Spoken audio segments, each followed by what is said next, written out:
Welcome, everybody, to this special hot topic of Superman. It's the spoiler review. I'm joined by Q Reviews and To the Lens. How you guys doing? Hello, doing good, man. Yeah, doing good, man. Great. Thanks for having me, man. Good. It's Yeah, awesome. First time on of the show. course. Yeah, their channels will be linked in the description. Make sure you go check out their reviews of Superman.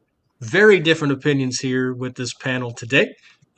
Some love it, and some have some issues with the film. So we are going to discuss.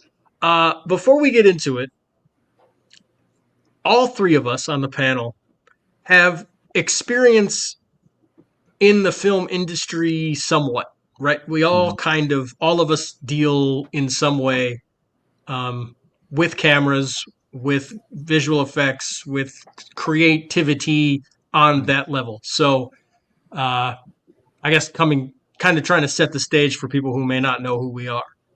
Um, we do have that background, all three of us. So let's go through, and you guys can tell us what were your initial thoughts of the film?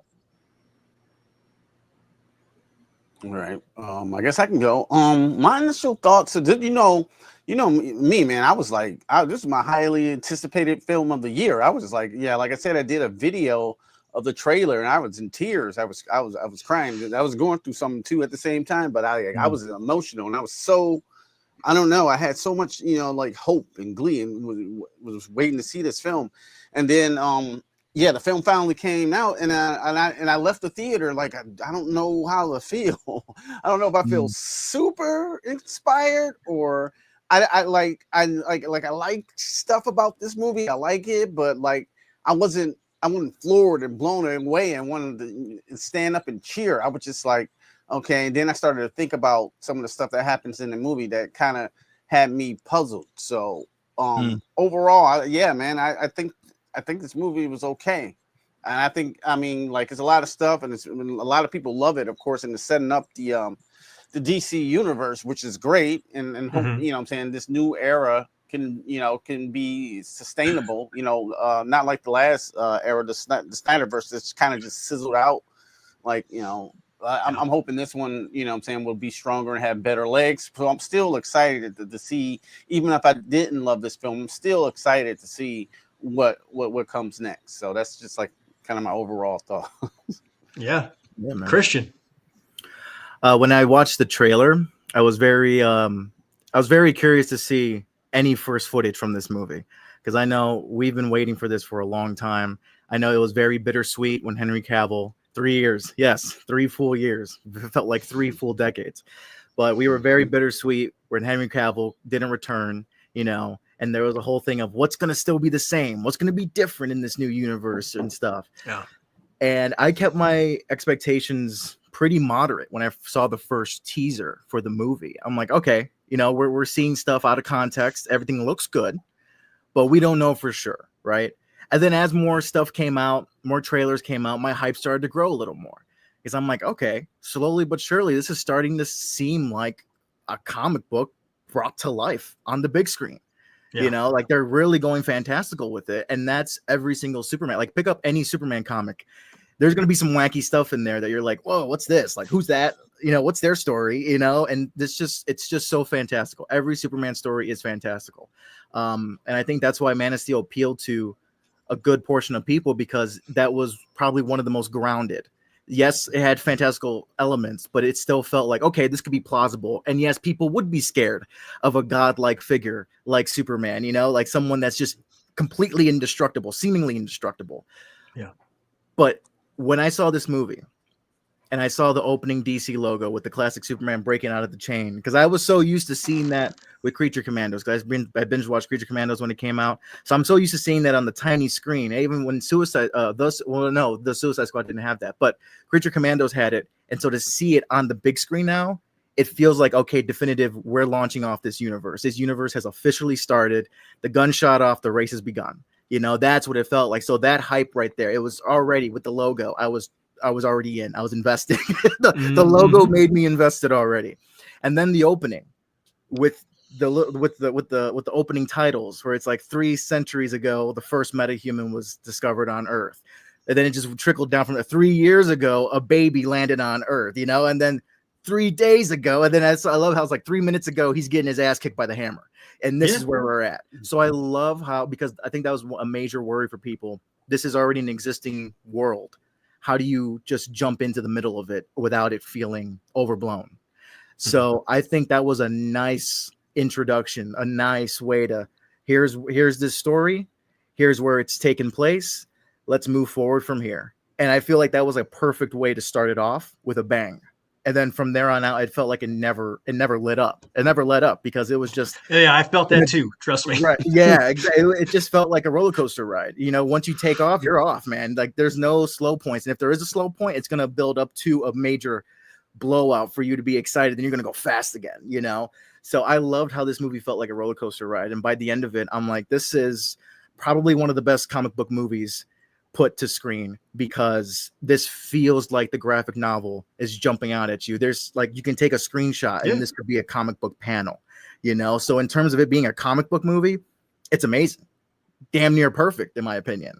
And yeah, I love it, because I cried at certain parts. I teared up at certain parts. I was cheering like a little girl. It's at other parts, and I was just feeling pumped, man. I loved how it was able to mix all that together in one movie, and it just made me feel really hopeful and really excited for this DC universe to come, because I know how this movie feels. It's just Superman. Superman's going to feel like this, and that's what he should feel like. He should feel hopeful, right, colorful, inspiring, exciting, and we got a lot of other characters that can make us feel totally different things. Swamp Thing is going to be a whole other different thing. The Clayface movie, total like body horror movie.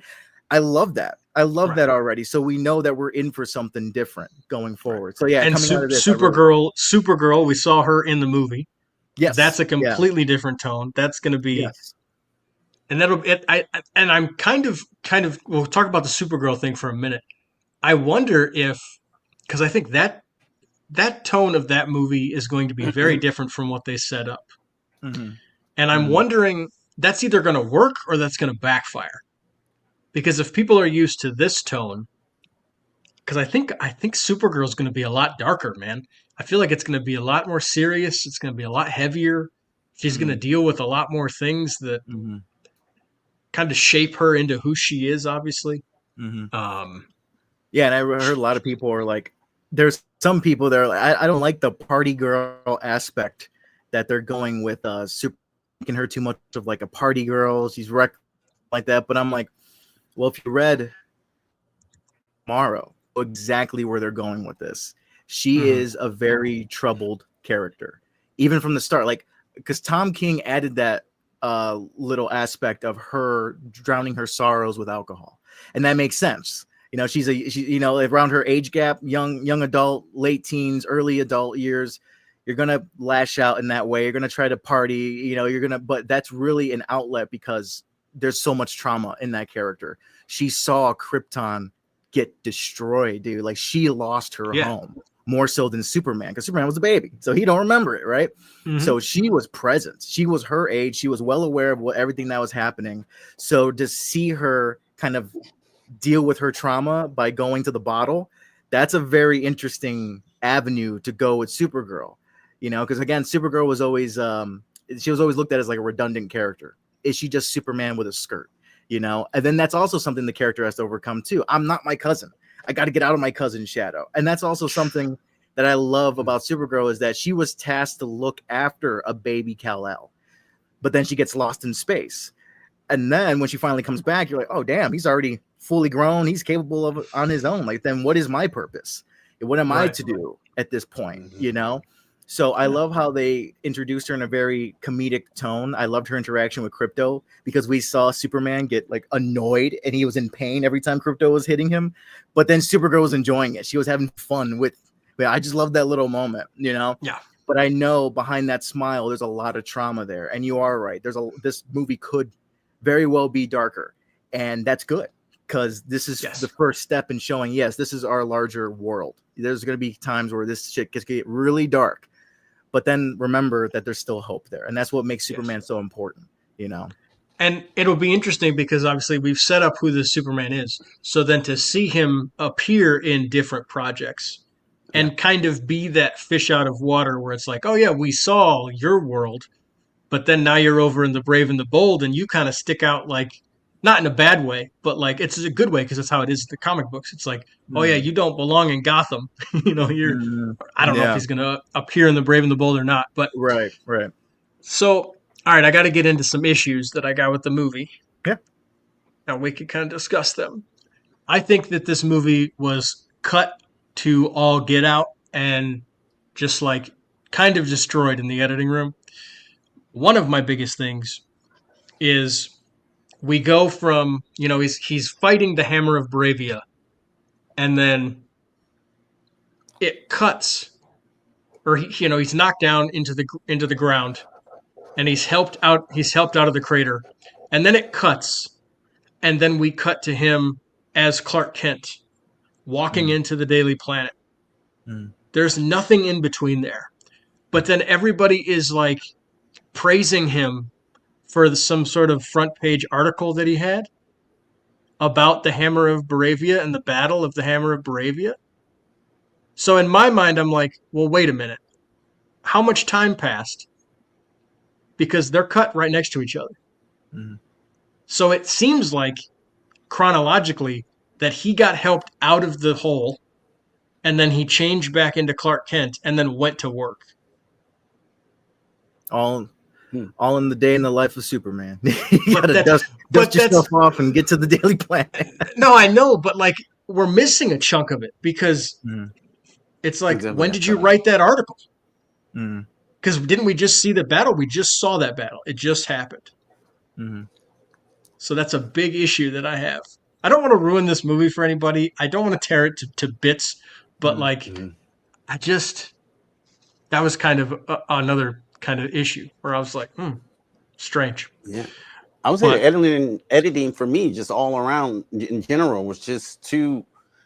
It was just like from scene to scene to scene without getting a chance for anything to linger. Sometimes, I think the one part where the movie really takes itself seriously, and I appreciated the movie for it. I mean, it's funny. It's damn near funny movie. It's hilarious. But like that time when we were sitting down talking to Paul Kent and he's having that conversation, James Gunn gave that a little room to breathe, and I appreciate it. But like even the fight, is interrupted by another joke. It's a funny joke, but like, man, I don't need it to be super serious. I don't need to be as serious as Man of Steel, with the World Crusher or whatever it was called. I don't need to be that serious, but like I do want to feel something, in Superman, because like I come from the Christopher Reeve era, so like I remember what that movie meant to me as a child. Like when I stepped out, when I seen that, of course I had to get the red cape out, the drawers, and jump off the bed. That was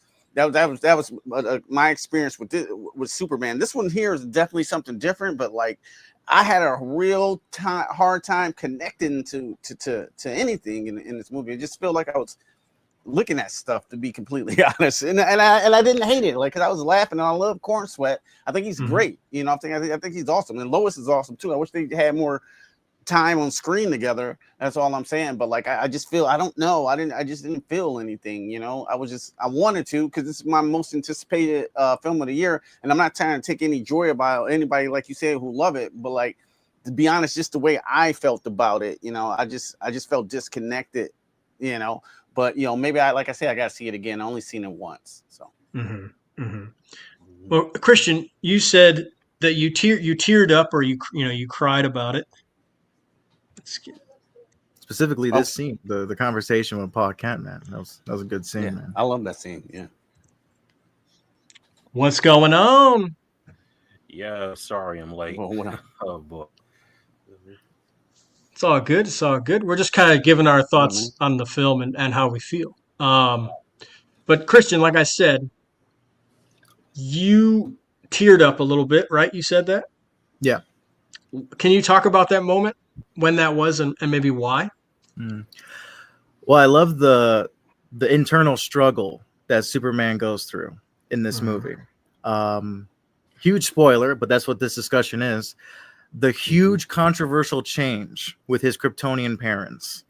I know that is going to split the audience down 50-50 because when I first watched it, I didn't have had a it in problem my with head like Lex altered the message. He had to have altered the message.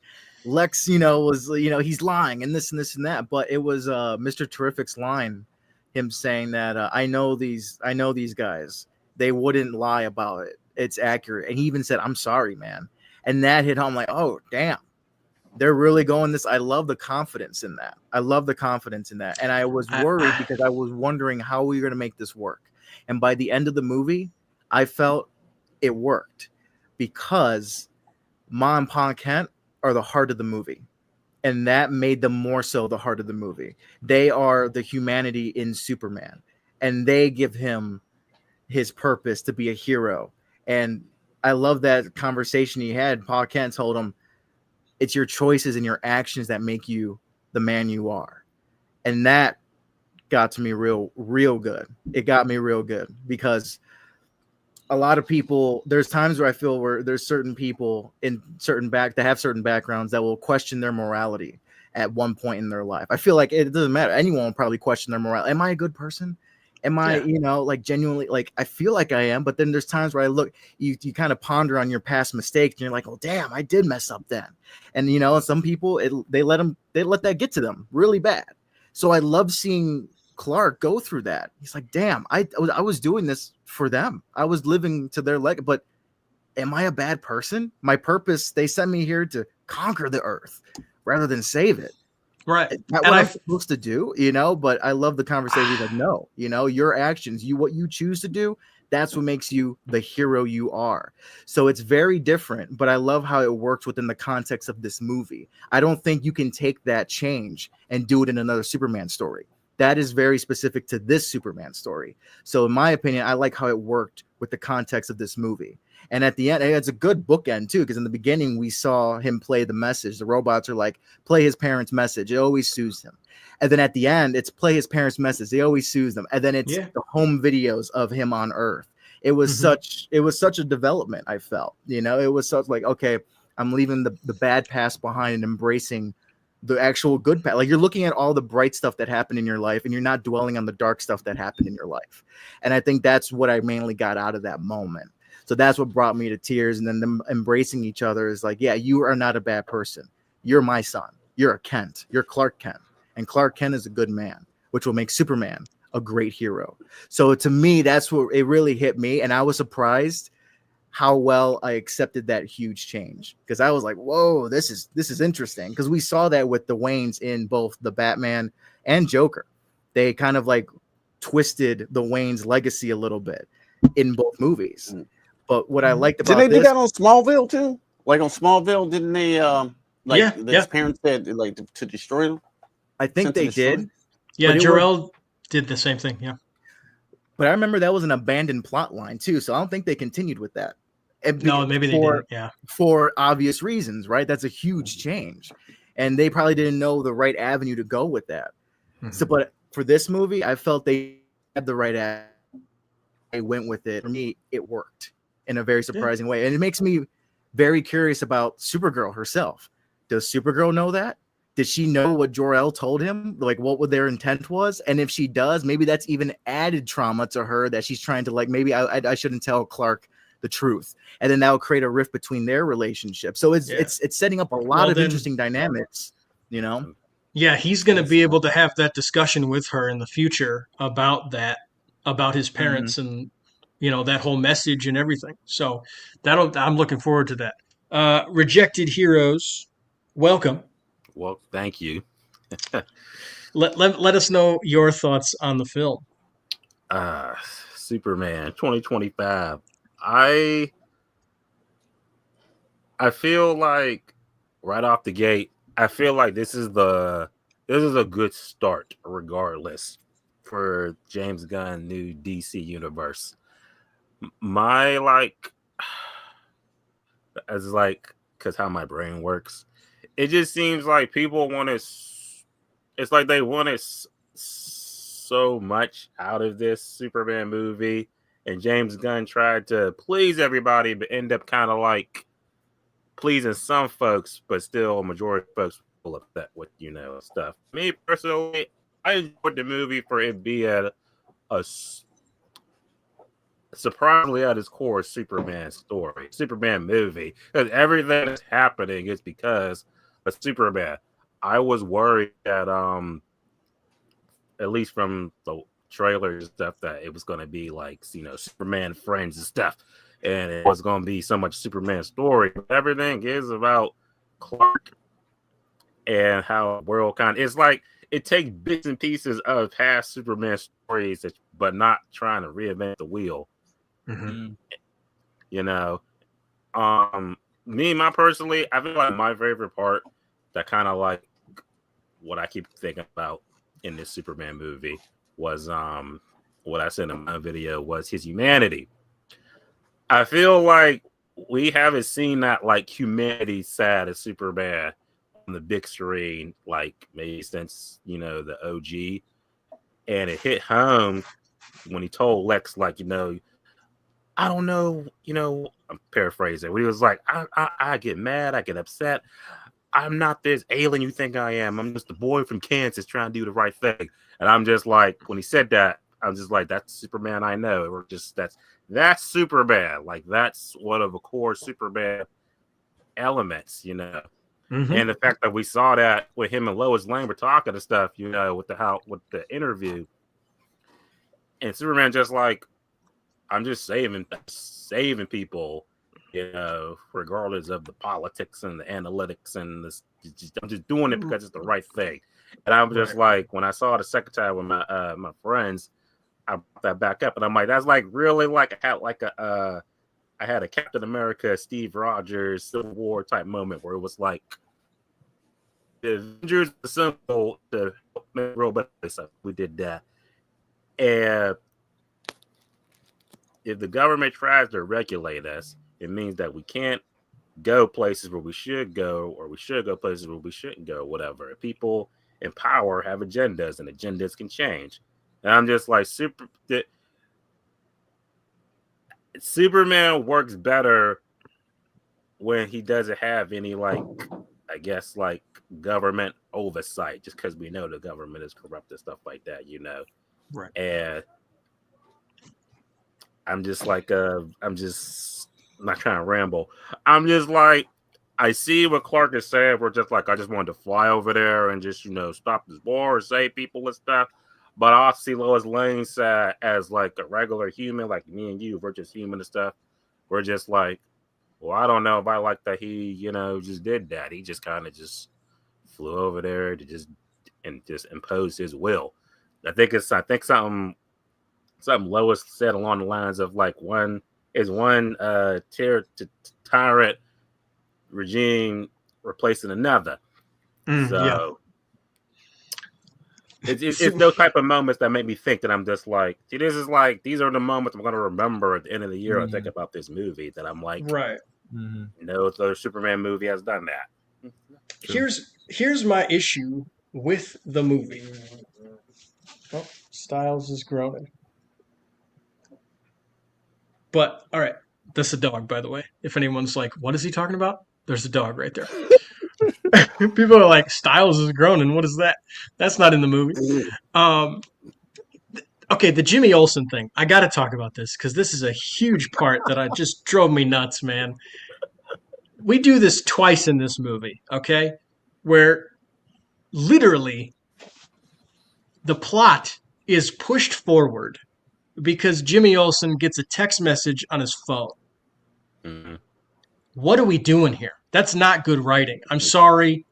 I'm sorry to burst bubbles, but like, dude, when you have a reporter that is Lois Lane that could figure this stuff out for herself, right? She could do investigative reporting and figure this stuff out. They resort to, oh, Jimmy Olsen's just going to get a text message on his phone. For both of them, by the way, for the Pocket universe, and he had to get the selfies. I'm sorry, but what the F is that? I'm sorry. That irritates the hell out of me, man. Like, I definitely feel you. It seems like it's one of those calls of like, we have to keep the pace, keep the move going. So it's just like, oh, he gets a text message. Like almost, I think someone did before, and one of a tweet or something. This movie, you could say it's like one super long episode of Superman, the animated series. So it's like if things out of like like hurry up and get resolved or whatever, it's like boom, James Gunn could just be like, oh, he gets a text message. Okay, problem solved. Move it on. Yeah, it felt, or like again, I don't know. I could be wrong. I know Q and I were Q. Yeah, Q and I were talking about this. I wonder because WB's biggest movie is Minecraft. So did James Gunn make a longer film? I'm almost positive he did, because he's a good filmmaker. Okay, this movie kind of baffles me how bad it's cut together and how bad the story flows. There are moments that I enjoy, but it doesn't feel like a James. It doesn't even feel like a James Gunn movie, to be honest. There are moments, but it really doesn't. And I'm wondering if do you think the Minecraft cut of the movie. What's up? I said, do you think there's a longer cut of the movie, like a director's cut? Totally. I think so. Yeah, there's got to be at least like 30 to 40 minutes that they just cut out of this movie, because we only see Clark Kent in the Daily Planet in one scene. Yeah. That's it. Yeah. You're telling me, and this is okay. And maybe I'm thinking about this too much, but they spent money and built the entire Daily Planet set. You're telling me you built all that, you spent all that money to film only one scene with Clark Kent as Clark Kent in it? No way. Absolutely no way did that happen. I don't believe that. It's a lot. I believe it's a lot riding on it. Warner Brothers, this is their big tempo. This has to succeed. So like, it's probably was multiple cuts, and there's like, oh well, like you said, you had a good theory before. I don't know if you want to talk about the theory you had, like try to cut it like Minecraft a little bit. Yeah. Mm-hmm. Yeah. I mean, like, I can see it went through some iterations, because, like you said, it doesn't quite feel. I love James Gunn movies, and I was a big fan of Suicide Squad when he went over to DC. I love that movie. I was having fun like the whole entire movie, and this one's just like the pace is up. I don't know what's going on. Like you said, it's like a fever dream where I'm like, I took some mushrooms or something. So they say, so it's a small kaiju, now it's cut, now it's big, and he's sending them for distraction, and the metahumans are here, but like we don't know nothing about them. Right. Like if this is my first Superman movie as a kid, and I would be like, what the hell is what is going on? I don't need an origin story, but like I'm just some type of subcontext. It seemed like a movie is missing from this movie. Like you said, like 20 minutes or something is missing from parts of this movie, and it's just like, I don't know, Ripple deleted or something. So I don't know. No, totally. Well, back to the kaiju thing. I really, and this movie, I don't really want to lay into this movie, but I can't help myself. It's literally cool action scene and then exposition where the characters just tell you what they're thinking, what is on their mind, and instead of, they're acting, and they're great actors, and everybody in here gives great performances, and there is more movie here that we just didn't see, but a lot of it is like, let me sit here across from you and expository plot information so that the audience knows what's happening. Like, for instance, the kaiju thing, where literally Lex has to tell the audience, literally, oh, I have a distraction. Well, we didn't need to know that. You could have just cut to the kaiju, bro. Like, what do we do? Like, what are we doing? And then we don't even go that. Then we go to the next scene. I'm sorry I'm tearing this apart, but I have to, because this is all in my head, and I don't talk to anybody about this, and this is my chance to do it. Go ahead. Literally, they got the small kaiju, and we see the tiny kaiju, and it was cute, and I was like, oh, that's fun. And then, but literally, we get another exposition line where he says, it'll grow. We don't need that. We don't need to cut to the close-up of Otis. I think it was Otis. We don't need the close-up of him going, it'll get bigger. We don't need it. We just cut to the kaiju being big. There are many examples of this. I got to bring this one up too, man. I just, where is it now? I can't even find it. I'm so flustered. I'm coming from a space where I've hyped this thing up for many years, and it was just kind of disappointing. Well, to be the contradicting opinion here, going Please back do. to the Jimmy Olsen issue that you guys brought up, hilarious stuff. But there's journalists that have sources. There's inside people that give certain outlets information for whatever agenda.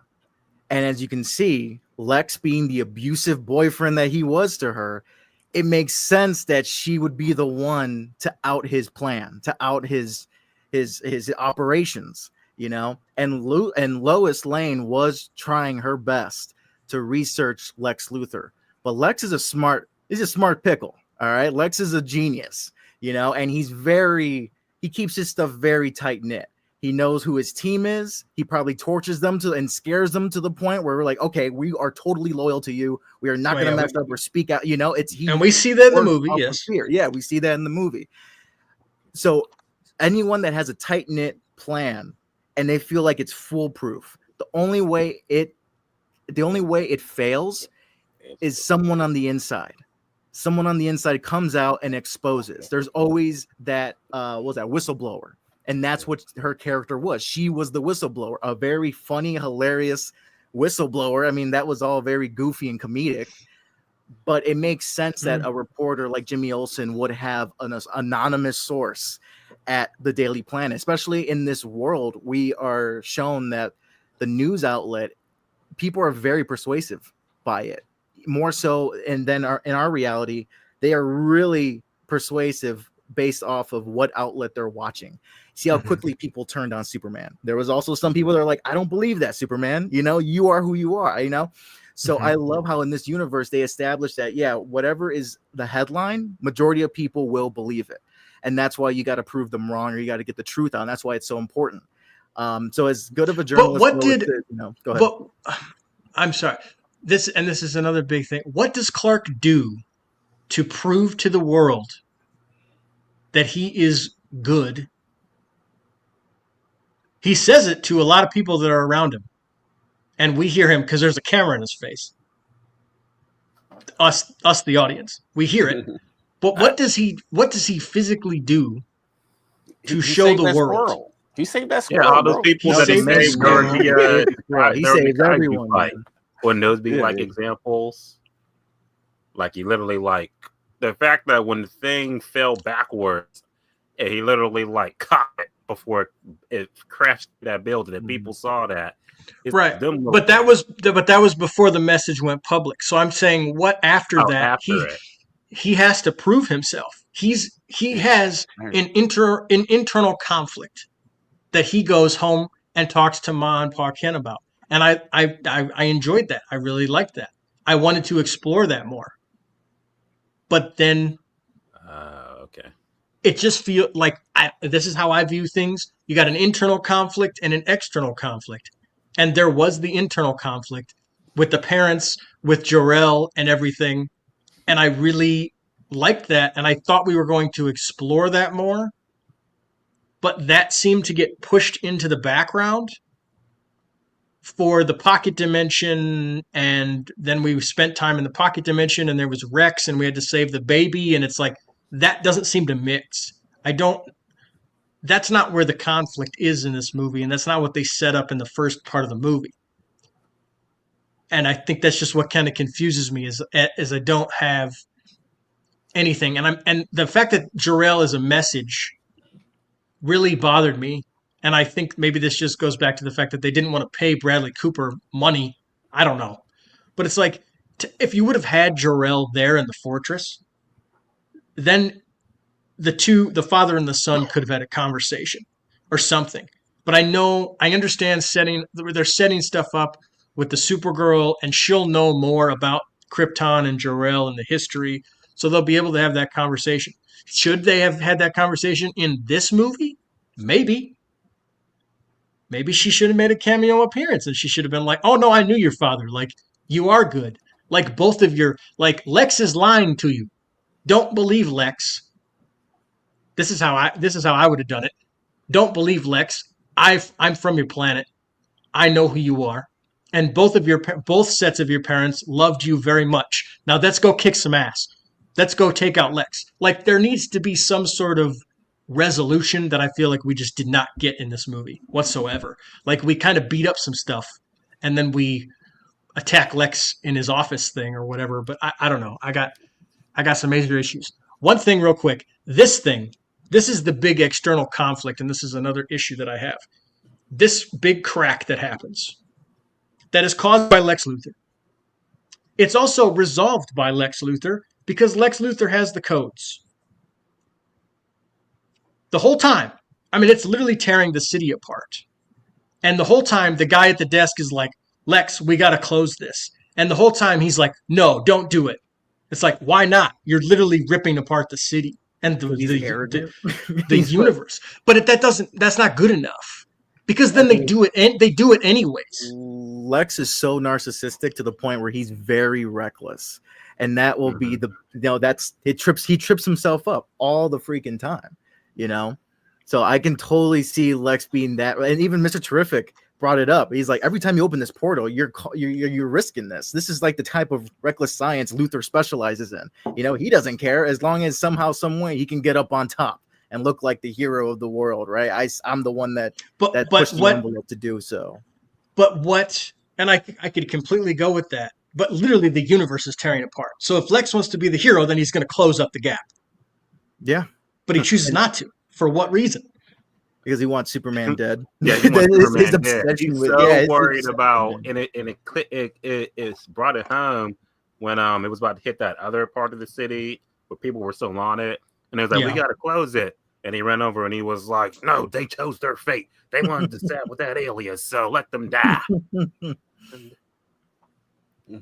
Why didn't Lex kill Superman in that dimension when he had him? If he wanted, he was just chilling with Metamorpho, just had him at bay. Like, why did you just kill him, bro? You hate him so much. Toying with his prey, apparently. Yeah. I was like, that didn't make a whole lot of sense to me. But like even in the first Superman with Gene Hackman, he's like, hey, don't look in there. And he looked in there and he was like, oh shit, you know what I'm saying? And they couldn't do shit. And they threw him in the pool. And it wasn't until the girl came and saved him. He got out. But he talked Metamorpho. And he had the kryptonite. That was his job. He talked him out of it. So I was like, that was weird. Why don't you just kill him? But I don't know. Yeah. Lex is very much a comic book villain. So he is very over the top and bad even for his own good, And again, his obsession with Superman, it will lead him to do stupid mistakes that he will never even admit that he made a stupid mistake. And that's Lex's character, So I felt stupid, yes, but we do know that because he's dumb. Essentially, his narcissism makes him dumb. He's a very smart guy technologically, but he'll always lose at the end of the day because of his arrogance, and that's what he is. That's the character of Lex Luthor. He's a reckless dude, man. Yeah. Super villain's got a super villain. But okay, so bringing up Mr. Terrific, I think this is a standout in the film for sure. Yes, definitely. He was a highlight. Yes. Yeah, 100%, man. He was awesome. Yeah. Hell yeah. And his costume is fresh too. Oh yeah. I really hope that he gets a movie or a show or something. He's going to get something. He was the standout. I wasn't a big fan of the Oneer. I wanted to see it was a cool, I want to see him do things, but it's just like the fact that we were in the bubble, I was like, I want to see more of. And we've seen James Gunn's Oneer shots done much better, in my opinion. I don't know. It was an interesting way to do it. I do think that was an approach to show Lois's perspective, because this is the first time she's probably seen. Well, it is the first time to see this guy in action and something at this level. It does feel like even though Superman is 3 years into his career and then people already know him, Lois probably still hasn't seen a lot of action yet. And I do like that one thing where she was in the middle of it all. If there was no damsel in distress moment for her, she was in the middle of the action and she was in the middle of the plot. And there was no point where Superman had to save her. So that was pretty cool. And all the while she was getting information to write the piece in the end, But I do like how the approach was, this is from Lois' perspective, Mr. Terrific in action. So she was in that scene. So I understand why it stayed in the bubble with her, you know. But I also do understand, like, if you're comparing Wonder and Guardians 3, that's, you know, that's so Yeah, like that's kind of where intricate I'm. over the, you know, it's like, yeah. So two very different moments. One was approached from a character standpoint, and Guardians was approached by, we know these guys, this is the last hurrah, let's have fun here. Because, That's you true. know, it's That's like, true. yeah, that's how true. I see both scenes. But yeah, no, I see what you're saying. Yeah, If you're comparing to the other one, yeah. I really liked him and Lois working together. I wish we would have gotten a little bit more of that. True. I feel like True. that moved really too quickly. But I don't really know what else you would do if, you know, they had to go to the tent and they had to go to they did what they had to do. I don't know how much more you could expand their journey, but it would have been cool to see maybe Mr. Terrific interact with the Daily Planet crew in the third act when they were in his ship. So maybe if they were in danger, then Terrific came in to kind of like save them or something, or there was some interaction there to really, you know, expand on their dynamic, because they worked off of each other really well. Two characters you didn't think you'd enjoy seeing share the screen together, Lois Lane and Mr. Terrific, you know. So that, I love how that worked out really well. Let's talk about the two of these guys and their chemistry in this movie. What do we think? I liked it. Yeah, I thought it was. It feels like there's history, but not so much history that it feels like we're missing stuff, but not so new that it just feels like, okay, like we need some type of, you know, like, I feel like from the moment he was in the apartment, you know, and they kissed all like that, you know, that tells the audience like, okay, they're at least to a point that they know that Lois, that's and everything. I feel like her saying that I knew that was gonna work, or however she said it. My only thing, let me ask y'all: do you think that when Clark said like "I love you," you know, I've been meaning to say that for a while, and at the end of the movie she said "I love you too"? Do you think that "I love you" was kind of like warranted in this movie? Because the only other time I think about that in recent Superman is I just rewatched what's the Death of Superman, the animated one, where, you know, he was going against Doomsday, and it was kind of the same thing where she was like, okay, I want to tell you the Superman, here's my secret in the napkin, and it was like, I love you. And, you know, right when Superman's out of Lois and Doomsday's about to kill Lois Lane, and she's like, I got your message and I love you too. You know, that felt like a yes, like you know. But this one was like, that's what I want to ask y'all. Was that I love you too kind of like okay, let's just end the movie like that on a happy note, or kind of like should they that relationship develop in a sequel movie to that I love you point? Or did you get that feeling of like, yeah, these two totally love each other, even though the last time they talked to each other, Clark just whole pieced out because he got upset? I do like the chemistry. I do like the chemistry between these two. Like you said, that apartment scene was great. They were like, damn, I'm looking at it like they acted their ass off. You know what I'm saying? How Lois was spitting it, you know what I'm saying? Like she was spitting it, all those facts and everything about the war and everything. He was like, I was like, whoa, this is like a real legitimate argument between couples. I love that. And then they're great. They're both great together. But like when they're like kissing, it's like they almost seem like kissing cousins or something, you know. they don't quite seem like they love each other. I wasn't expecting that shift. Yeah, they don't seem like it seems, you know, they just like kiss to play around. I don't feel that real genuine love too. But they weren't on screen a lot together too. That's the problem. Yeah. That's the problem. You build attachments. In order to build attachments to characters, they have to be on screen. Yes. Together. And we see it a little tiny bit in, like you said, in that apartment scene. And that's where I feel you mentioned that it's a roller coaster, and I feel like that's one of the moments where you're like, you're in a high and you're like, oh God, like this is what the movie is. Like I can't wait to go on the rest of this ride. And then we never emotionally, right? That's an emotionally, that and the Pa Kent thing are two emotionally high points in the movie. And I don't feel these two characters never get there again in the movie. But until this point, but I think that's the problem. It's what we're missing. It's like, I know, Christian, you talked about the damsel in distress thing, and I didn't really want that necessarily either, because that's kind of tropey and like, I don't want that. And that's not Lois Lane's character at all. But, and I don't know how I'd write it to be different, but we're just missing time with them together to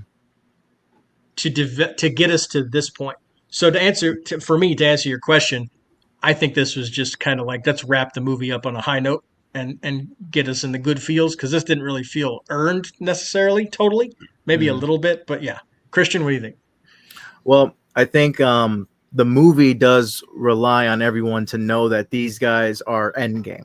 They are each other's true love. You know, they end up getting married, have children. So you know how important their relationship is. It's like Spider-Man and Mary Jane.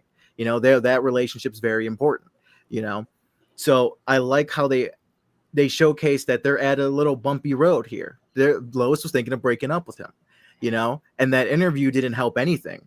It just furthered their conflicts with each other. And then that was that moment in the apartment when you saw the fifth dimension imp in the sky with the Justice Gang fighting them in the background.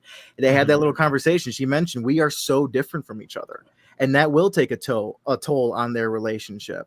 So knowing that they are the power couple that they are, I felt like this was an understandable place to put these characters in. There is turmoil here, you know? And so by the time they came back together and they kind of forgave each other, and now they're dropping the I love you bomb on each other, I can understand why they're doing it at that point, because this was probably one of the big fights that they've had. They probably never fought like this, the way we saw them argue. It seems like it, yeah. Right. And that's probably the first for them. And they're like, I felt bad. I'm sorry. Like a normal couple, you know, a normal couple that really genuinely cares about each other, you know? So I felt like that was pretty genuine on that end.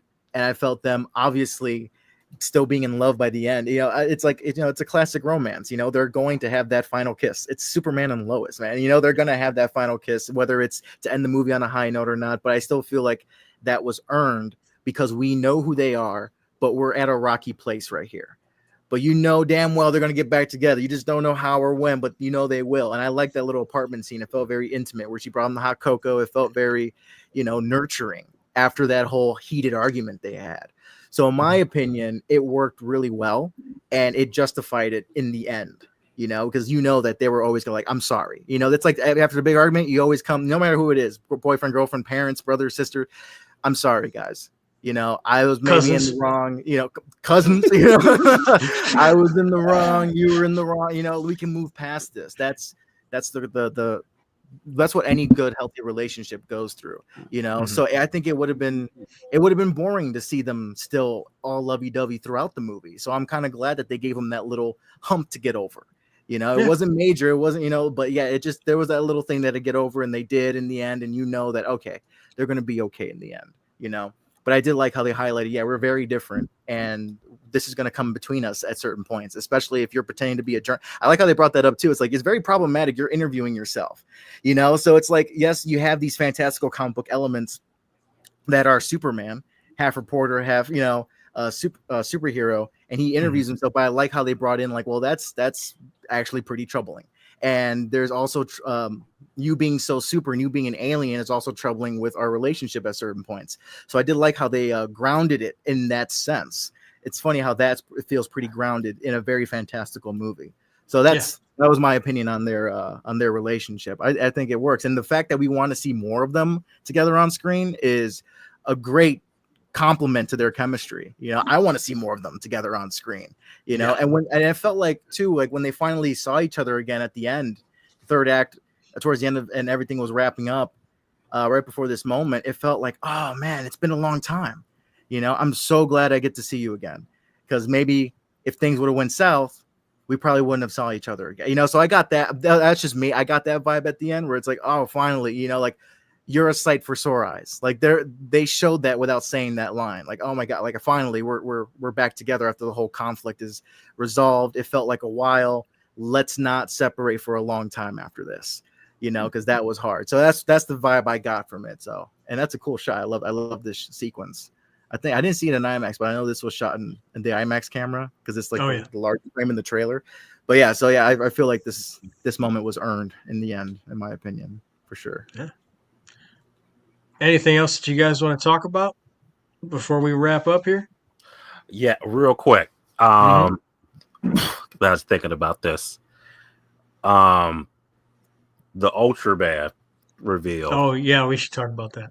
Now, how do you think? Well, okay. Just kind of like a what if. Would you guys, or you think the audience would have lost their minds if Ultraman got revealed? It was Henry Cavill. That would have been wild. That's a hilarious outcome. I know people would have went crazy. It would have garnered a lot of talk, but it wouldn't have made sense in the context of the movie. You don't want to throw people off like that. And I feel like some people probably would have been mad at it. They'd be like, what are you doing? Why are you trying to twist the knife? It already hurts too much. Yeah. That's a gamble. Yeah. Hilarious. Yeah. Mm-hmm. Yeah. I think, sorry, go ahead. No. Like I was agreeing with him. I think it'd been cool to see, like, like is the fan kind of like that's kind of cool. But yeah, I think talk about setting the internet ablaze, bro. You know what I'm saying? Yeah, I can see it. Although that'd have been all over Twitter Monday night. Yeah, and there would have probably been some people who are like, well, was that his version of Superman? Was that the Man of Steel version, and somehow, some way came over to this universe, and now he's all corrupted? Like there would have been theories about that, trying to connect the two without just taking it as like, oh, this is like a fan service moment or like a haha moment. People would have like taken that as like scriptures and been like, how does this work? Does this mean Cavill's going to return? So I know, it would be fun idea. The Snyderverse is being restored. Yeah. It's like, whoa, hold on. Yeah. Like, remember Shazam? They showed Cavill, like nobody cared though. They was like, oh, that's kind of cool, but like the way he kind of cared. Cool. I was like, damn. Yeah, that was it. That would have been. Yeah, I think just this movie's got some rough edges, I think, and on rewatch, I don't know if they're going to get better. Who knows? Like the Ultraman thing. As soon as Lex pulls up with the crew and the fortress comes out of the ice, I was like, oh, that's a clone. Like, yeah. Because that's the only way that could possibly happen. Mm-hmm. It's like, oh, that's a clone of Superman because it's on his DNA. Because as soon as him and Crypto got close, the thing came up out of the ice. Yeah. So at that point, and I feel like any comic book fan would know that because they know Ultraman's the clone of Superman. I guess that's the comic book fan knowing that. I guess you're right. True. Yeah, you're right. Because I got that as well, and I feel like a lot of people will probably catch up on that. But I guess that was more for like the general audience that don't know who Ultraman is and don't know that was a clone made from his DNA. So like, how did he get in there? And so maybe that was like a reveal for them, Right. And and then the reveal, and I guess that's just some stuff that it doesn't hit you in that way because we know that. But yeah, like if you're an 8-year-old or if you're a 10-year-old, that reveal is crazy. You know what I'm saying? The mask coming off, and it's like that's Superman. So it's just things that I don't get because I know the comics and everything, and I kind of knew that was coming up. And for me too, it's like if it's just because you can kind of guess where they're going because you know the comics, I don't necessarily see that as like a big issue because if you can expect where it's going, like okay, that's Ultraman, that's his DNA, but then they don't explain it that way.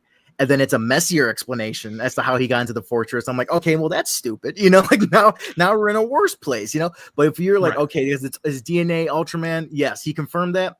I knew it. I know my comics. It's like a stamp of confirmation. It's like, yes, you're right, and this is how it works. And you're like, okay, cool, And I liked the setup. I like that he'll probably become Bizarro at some point. That'll be cool.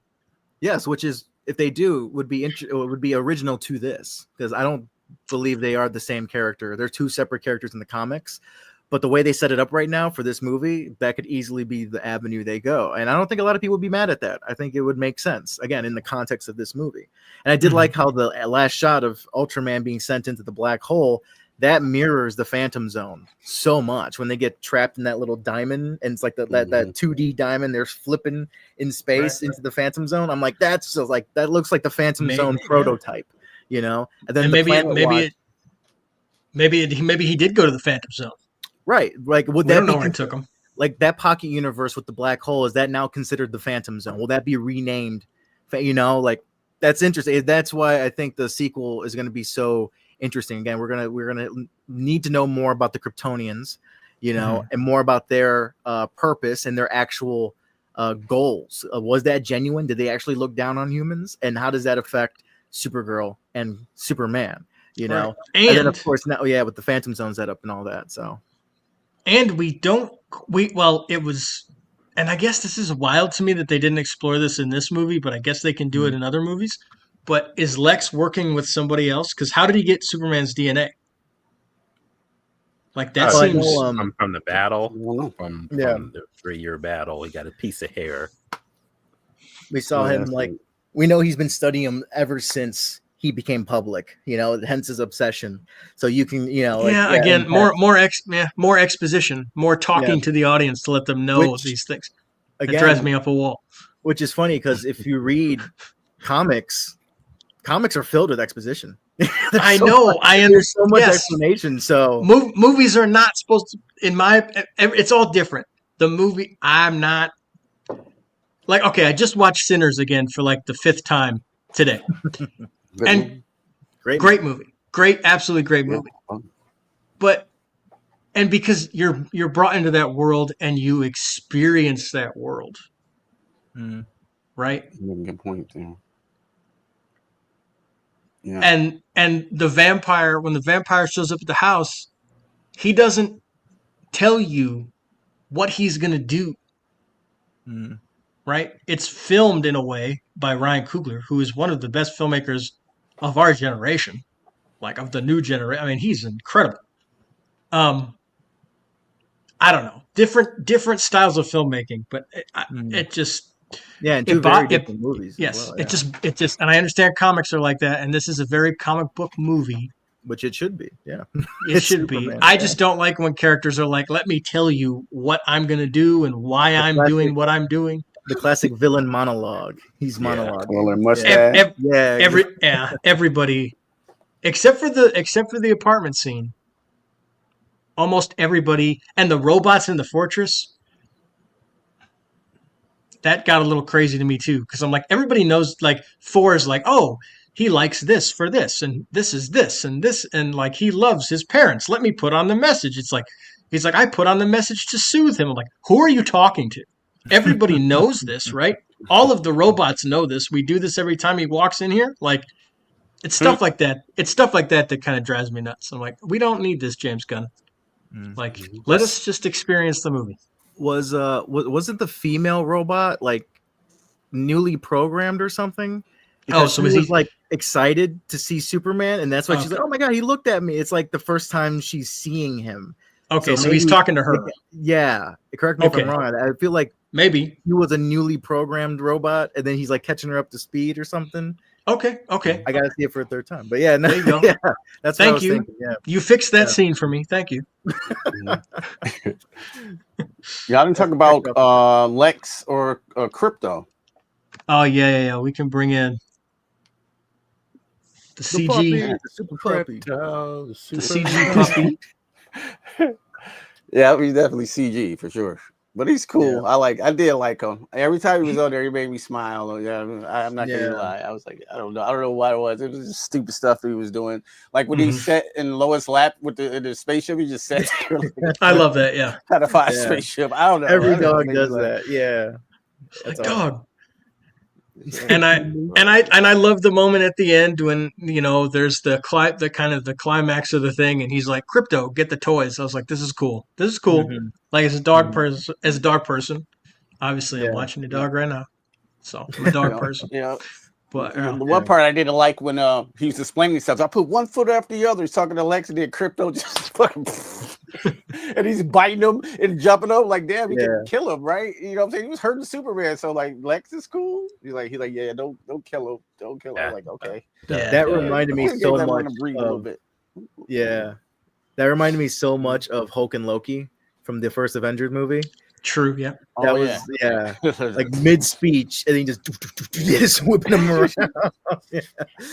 So it's kind of hard to like not think of that when I see that as well. Yeah, and no, when he was whipping Lex around, I thought that was gonna lead in. It could probably still lead into it. I thought that was gonna like make Luthor really like physically messed up to the point where he needs to make his mech suit that he wears in you know. I'm like, I could totally see that being the reason why he has to be in the suit now, you know, because of that stupid, ugly dog, you know.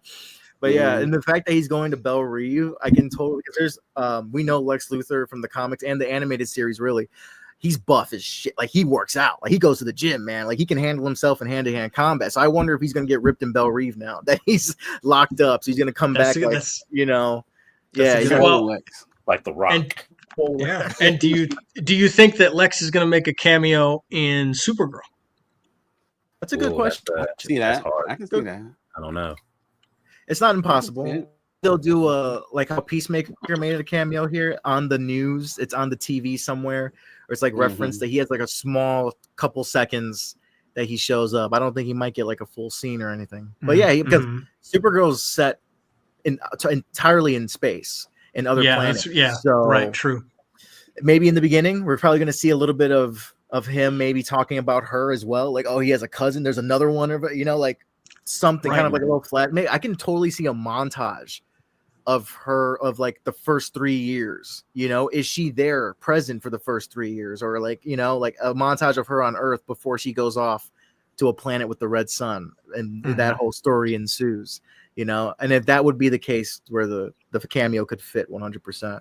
Yeah. But yeah, we're going to see Crypto 100% for sure. Because if they're doing it off the Wonder Woman, Woman of Tomorrow graphic novel, he's in that and he plays a major role in that. So that's going to be exciting to see Crypto come back. Yeah. Gotta sell those crypto toys. Yep. Definitely. Yeah. Kind of looks like my dog a little bit. Crypto. Good boy. Okay, guys, I think that's pretty much all. We've hit a little bit over an hour. I don't want to keep you guys too long.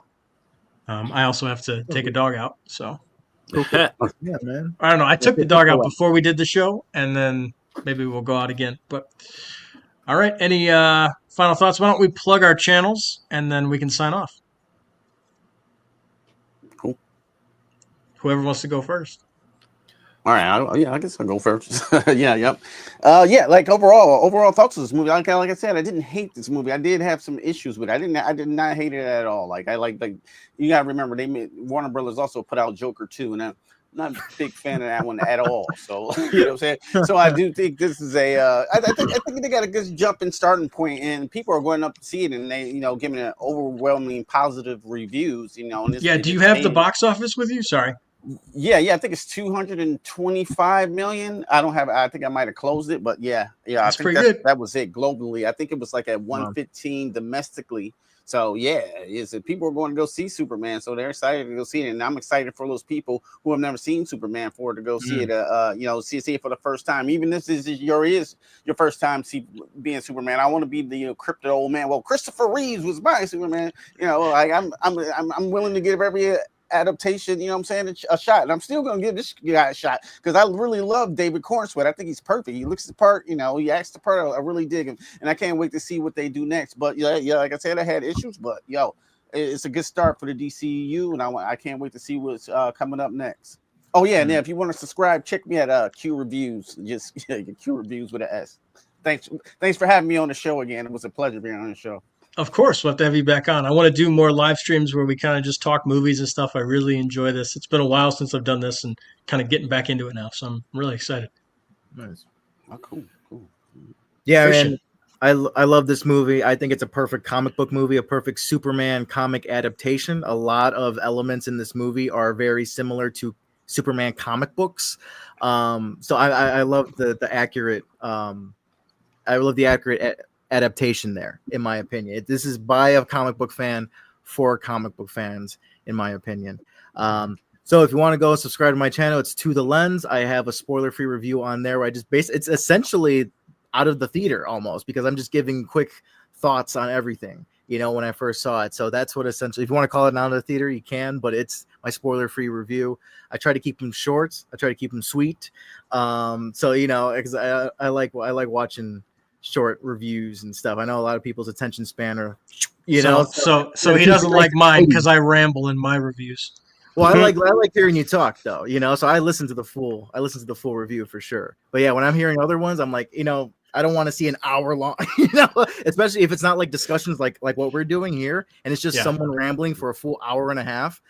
Okay, you're doing a little too much here. But yeah, man, I like to keep my videos short and sweet, and also I do a lot of trailer re-edits. So I take music and I edit them to existing movie clips, and I kind of create my version of the trailer, you know, if I were to have edited the trailer for that movie. So yeah, you check those out at my channel, To The Lens. And me bringing up career, yeah. See, now I gotta go. I gotta watch those trailer edits that you got on your channel, To The Lens. So you about to get a new subscriber. As far as Superman, I'm with you guys. You know, hearing everything. It's not perfect, but it didn't have to be. I feel like at this day and age, 2025, in superhero movies, where it just seems like everything is so mediocre and everyone's just like, it's just like commonplace to just trash stuff. You know, I think the Superman movie, with the backbone of it starting a new universe, I feel like it was just good enough to, you know, cross the finish line, to be enjoyable by all ages, you know.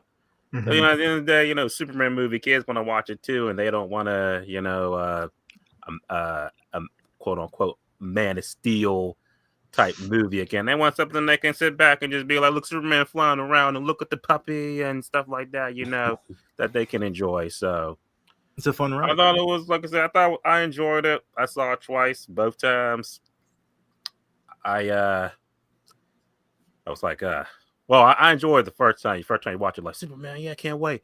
And the second time, knowing everything, you can kind of sit back and kind of like, okay, you know, really watch it. I was like, it's still good. Maybe not as good as on the second watch, but overall, I thought it was pretty good. I thought that was good enough. I thought it was good. And I'm kind of leaving you guys with the thought of like, okay, so now that Superman's out, I can't wait to do this over again for Fantastic Four first in 2 weeks. Because boy. Yeah, hopefully that's good. Oh boy. So yeah, you can check out my channel, Reject the Heroes Media. Like I said, I do movie reviews too. Keep my stuff short and sweet, straight to the point. Because I'm just like, my two mantras is, I'm not here to like the movie for you. I'm just here to tell you what's it about. And if that's something you like to hear, cool. There's nothing worse than someone watching your review and they see a movie and they come back to the channel like, well, I didn't like that. Was stupid. I didn't like that. And you're just like, I liked it. I didn't tell you to like, you know, I'm just telling you what I thought the movie was. You know, I'm telling you what it was and everything. So don't come to my channel and, you know, be trying to cut me and stuff. But thanks for having me, man. I'm already subscribed to Key Reviews, of course. I'm gonna go subscribe to your channel now, to The Lens. And this was great. I'm glad that we get together for this, and we're gonna close out. Let's just say, if we do this stream again, that we can all universally say Fantastic Four was great.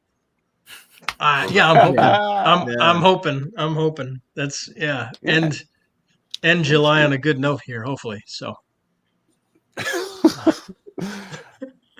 I hope. All right, guys, that's going to be our spoiler-filled review and breakdown, and listening to Tyler ramble about his grievances because he hyped this movie up for so long, maybe a little bit too much. But anyways, I still love it, and I think it's like I agree with these guys. It's set up probably a great future, and the cast is awesome.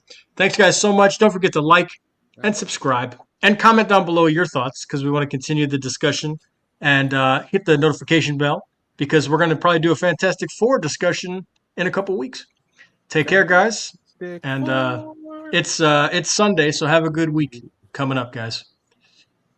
Peace. Yes, sir. Peace. I do.